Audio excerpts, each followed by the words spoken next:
Imagine that there are computers there.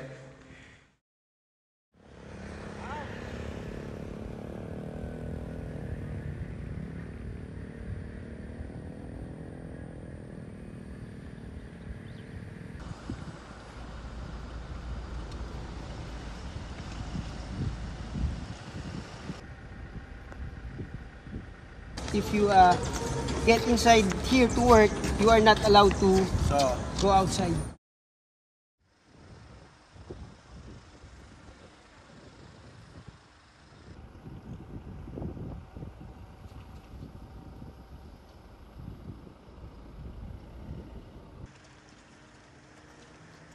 So these are also again condominium for the employees are there.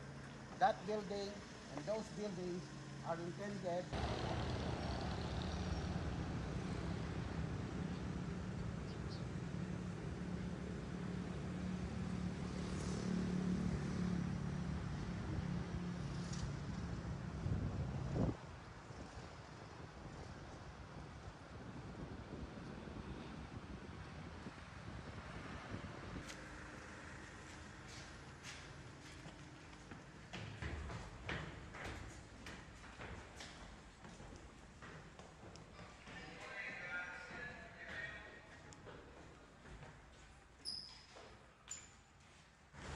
So this is already an example of one scam farm, one scam area.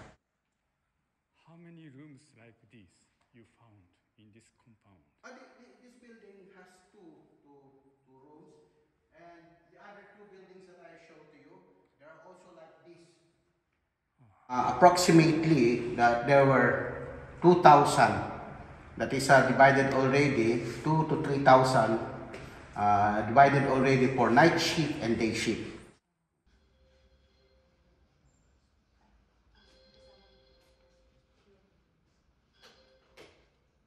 For example, you are being quoted. Your group is quoted for a certain amount of money, and you did not able to reach it. And because one is refusing to work because it is already against his or her will to work on it because he knew or she knew that it is already scam. They are scamming and they are cheating other people. Will be punished. They will be punished either by beating a cane or whatever.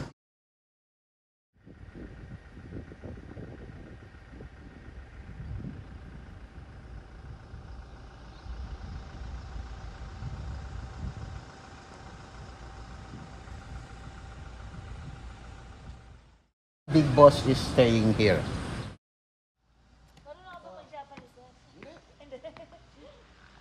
So,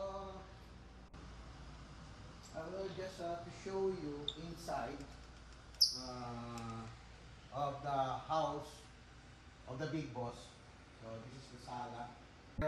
Their victims are not only Filipinos or Chinese, but even other countries. He has an Olympic-sized swimming pool. This is the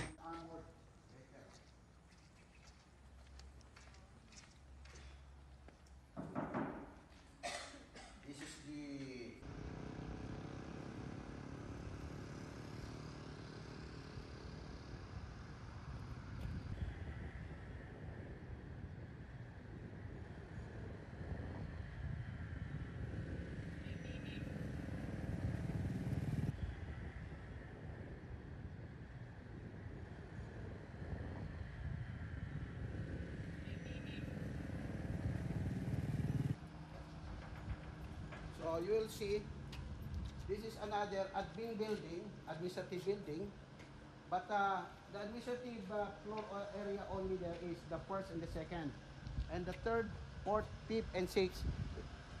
Those are already scam farm.